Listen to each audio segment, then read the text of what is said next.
She splashed the hot suds around my arms and leaned back against the low-rising wall of the hot tub, parts of her body hanging out cold in the middle of the night.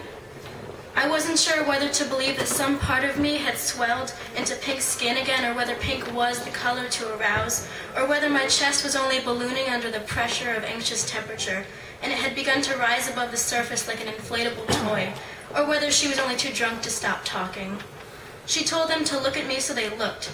I tried to look up at the stars, but all I could see were the snowflakes inside my contact lenses, fogging up like the inside of a car.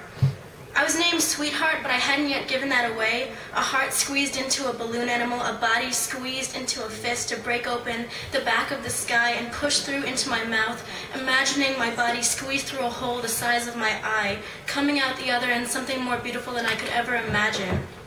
And so one day, I saw my grandma sorting the Cheerios from the cornflakes while I pried the sesame seeds out from between the keyboard.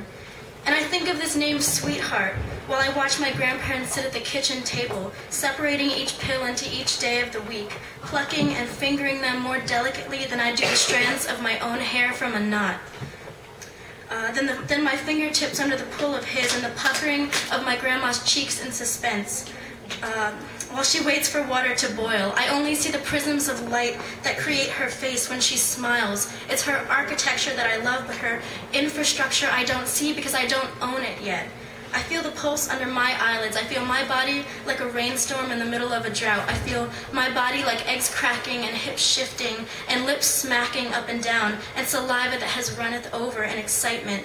I feel my legs running when I sleep. I feel my heart clench when we fight. I feel myself drip down into the deepest gutter of my stomach when I see him far away walking in the other direction, or in the same direction but too far gone. I know my knuckles kiss when I'm bored, and my thumbs, the balls of my thumbs, are the two most seductive magnets in my whole body.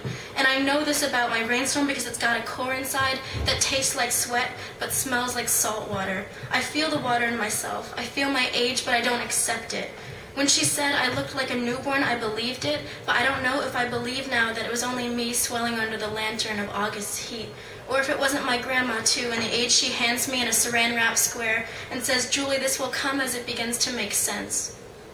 I don't tell her that I am afraid. I tell her that her kugel was delicious and thank you for the paperbacks.